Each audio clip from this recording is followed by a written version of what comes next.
what happened to them. It's not smooth sailing, the story of their friendship. So today you can get the prequel to the prequel of Equestria Girls, and I think if you look at it all together, it's a really fun, complete story. Everything works on its own too. So it's pretty exciting. That's the prequel to the prequel, and then the prequel comes out in October. That's what you're doing. I know. I'm saying, like, when's it out? October. October. Yeah. That's when you see the prequel. Yeah. Prequel to prequel today. Yeah, that's not confusing. You'll make a smooth transition over.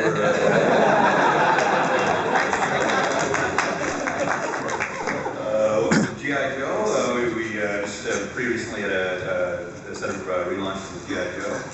We've got a whoa, wait a minute! If you guys are following G.I. Joe, I thought this guy was dead. We have a new return ongoing by Fred Van Lente and artist Steve Kurth. Issue 6 is going to focus in on the origin of CoverGirl, and if anybody's been following the original series up to or been following the IDW comics the whole time, some of the questions about some of the setup of G.I. Joe is going to start to get answered a little bit. Some of the things we've kind of raised in the last few issues about how the code names, the code names work. Following that, we've got this new arc called Threat Matrix, where it's G.I. Joe versus Cobra in Manhattan. Do we see a return of a certain masked fellow? We'll have to wait and see. It's really exciting. I'm really enjoying what those guys are doing. None of them are here, so I don't get the benefit of getting to throw it off to those guys. They're all busy, hard at work on the next issue. So we turn this over to Carlos, who actually edits the special missions and the other G.I. Joe books. I certainly do that. So we got G.I. Joe Special Missions. This one's being written by Chuck Dixon, and we see the return of Will Rosado. He's done some previous issues. He's a fantastic artist. Right now we're in the middle of a storyline that involves Zartan and the Dreadnoughts. Issue number 6 will be coming out soon. We got a little art here, and finally Zartan's looking like old school Zartan, and you can see some good alligator wrestling there. Exciting stuff. And then for our other series, we got G.I. Joe Cobra Files. Who writes that one? Hey! Speak of the devil, Mike Costa, writer of the series in the house.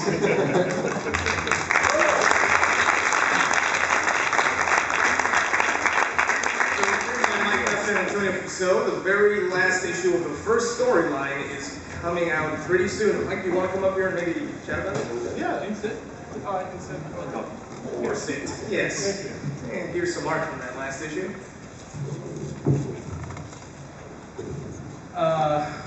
Antonio got stuck in Italy. That's why I ran all the way here to just make it. So, I don't know how many of you guys have been a fan following G.I. Joe Cobra, but it's been the book that I've enjoyed writing the most, and the current incarnation, Cobra Files, picks up with a lot of the characters that we left off in the previous series, but hopefully makes it much more accessible. It's much more sort of espionage focused, and it's about a totally off-the-books group of G.I. Joe that's got several Cobra defectors in the group, kind of putting out fires before they even start and finding out about the threats that G.I. Joe doesn't really know about, and trying to neutralize them before they become problems. And because there's so many people on the group who are former Cobra members, there's a lot of trust issues, a lot of behind-the-scenes politics, and a lot of bad stuff is going to start happening very soon in the series. People are trusting the wrong people, and it's all going to come to a head very shortly. And Antonio is doing the work of his career, as is Werther, who was doing issues 5 and 6, right? Yep, so, that's right. Same art team as previously. The guys are great. I'm having a lot of fun with the book, and I guess that's what I got. Oh yeah, Mike really blows it up by issue 7 too. Things start going terribly, terribly wrong in this book. It's the feel-good hit of the summer, folks. If anybody remembers, previous bad things that have happened in Cobra comics, I tried to make it even worse. Awesome. And then we got G.I. Joe, Real American Hero, written by the inimitable Mr. Larry Hama. And right now we got a two-issue break with a new artist called Sergio Cariello. before we see Shannon Gallant return. This will be issue 192. So issue 192 starts bringing a lot of different threads together and starts building up towards the storyline that's going to end up leading to issue 200. I've been talking to Larry recently about that big landmark, and he's got something pretty major planned. Can't really talk about it, but it's pretty exciting if you're a fan of this book. I believe that wraps up G.I. Another smooth transition over to D&D. We've got D&D Cutter by the RA Dino Salvatore with incredible art by David Baldion. So it ties in with the upcoming Salvatore novel that comes out this summer, I believe. And it's so I think one of the most exciting D&D comics we put out. It's in the Forgotten Realms world. It's not exactly Drizzt related, but it's tangential to Drizzt. With D&D fans, you guys like it. Tosan, yeah. We'll be exploring the Underdark as this book progresses, and there's some major character developments that carry out throughout what RA is doing in the novels he's working on. We'll have more D&D stuff coming up soon, but we can't announce anything yet. Here's some of the incredible pages in this book. Quite make them out. Really gorgeous art. David Smoke, the X-Men Legacy. We've worked on this book. Magic the Gathering. I'll turn it over to Carlos again. Magic the Gathering is going to be awesome. This series is called Magic the Gathering Theros. It's going to be set in the new Theros plane that's going to premiere, I think, in the new block that starts up in the fall. Very shortly after the block launches, we're going to be launching the first issue of this series. We got a new writer, Jason Ciaramella. He's done a lot of co-writing with Joe Hill on stuff like The Cape. And he did a few issues of Godzilla when I was working on that book. He's great. Martin Coppolo's coming back. That guy, his art is just fantastic. And so the setting is going to be in the new block. The first 5 issues are going to come packaged with an exclusive alternate art card, and it's going to be really, really awesome. Transformers. Any Transformers fans in the audience?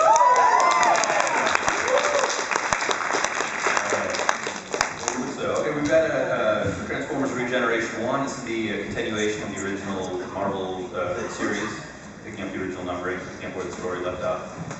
We just introduced a brand new artist, Guido Guidi, who's come on and joined Simon Furman. And coming up very shortly, in the next couple of months, coming out in September, is going to be Regeneration 1 issue 0.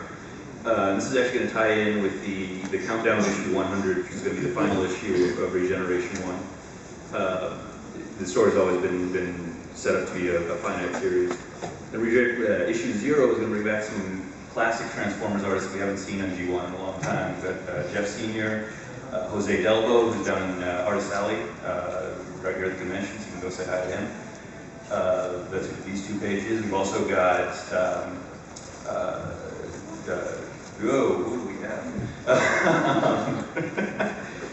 Nick Roach did some pages, Casey Collar did some pages. We're really picking up some of the best artists from Transformers then and now. And I think this is going to be a really special issue. This isn't like a 0 issue, and like you sometimes where it's kind of out of continuity. This is very much in the midst of what's going on. It ties in with the 0 point idea that Simon's been seeding since issue 81. And the countdown to 100 begins here. Transformers Prime and Beast Hunters. I couldn't have said it better myself. Mary, do you want to talk a little bit about the series? Yeah, so we're going to continue on with issues 3 and 4, and then we decided to just lift the My Little Pony plot lines. Grimlock in high school? High school, there's a big sale. Actually, we decided 3 and 4 are related, and 5 and 6, which would be a really big event where essentially the Dinobots, as you guys may have known, they were kind of dystopian, and we decided, that's a little too happy for us, so we decided to have them literally think that the planet was coming to an end. Whether or not it will, you'll find out in those issues. All right, the art by Dustin Padilla, who's fantastic work on this book too. Transformers Monstrosity by Chris Metzen, Flint Dilley, and Livio Ramondelli. This tells the story of the early days of the war in Cybertron. This is a follow-up to Autocracy. It's coming up digitally first, then hot on the heels as print issues. Livio, if you want to say a word or two about that? Yeah, so Monstrosity is it's a prequel that shows basically why Optimus Prime and Megatron drifted apart, why the war began, and I like the framing here. These are the knees of Trypticon, and Optimus Prime looking at him, so you're pretty much getting, what he's getting in that scene is, a very bad day about to happen to him. Trypticon is like the transformed version of Godzilla, who is at the end of Monstrosity, just wreaking a ton of havoc, and Optimus Prime trying to hold the city together. Yeah, it's if you guys liked Autocracy, I think Monstrosity is even better. I'm really blown away what these guys have been doing. And a lot of the stuff is going to tie in with some of the stuff we're working on in the Chilhan dwellings as well. Speaking of which, anybody fans of More Than Meets the Eye? You're probably wondering what's going on with Ultra Magnus. We just had a pretty shocking revelation about Ultra Magnus. I won't spoil anything if anybody's not read the latest issue yet. James Roberts and Alex Milne are continuing to tell the story of Remain in Light, which brings together a lot of the, really all of the plot lines that those two guys have been seeding since the series began. There's a lot of pieces coming together as secrets are revealed. Not everybody's going to make it out of this okay. If you guys know James' writing, you know that means that there's going to be some real havoc wreaked on everyone. This series, the response to the series has been phenomenal. I think this is one of the most excited people have been about Transformers in a long time. I hope you guys agree. Robots in Disguise. I'll turn this over to the writer, John. Thanks, John. Right now we're in the countdown to an event called Dark Cybertron.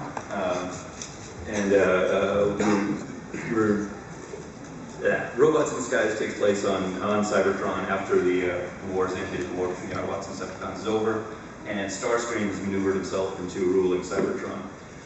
He's exiled the Autobots and Decepticons, and the next 5 issues or so are dealing with the fallout of what's going on with that, as Shockwave begins to bring together a master plan that he's had for millions of years, which leads us right into Dark Cybertron. We talked a little bit about this, but this is where we're really going to dive into what this is all about. The series is going to be co-written by myself and James Roberts. Art for issue 1 is going to be by Phil Jimenez, who is up here, and you might know from books like Infinite Crisis, Wonder Woman, Astonishing X-Men, Invisibles, New X-Men, kind of every one of the most sought after and respected artists in the medium of comics.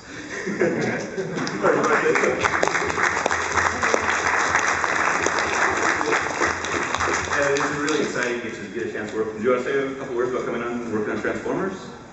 I came on because I'm a big Transformers fan, particularly Gen 1.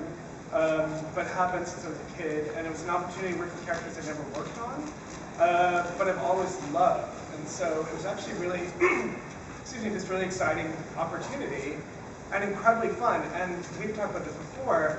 I got a chance to start reading Transformers comics. I'm sort of amazed, forgive me, how good they were. So it was actually, having caught up, it was actually really exciting to be a part of a bigger story that had been building in the books for a really long time. So yeah, it's actually a real honor. It's a lot of fun. It's really exciting to have it. Some of the work done is just amazing in this book. It's not only going to be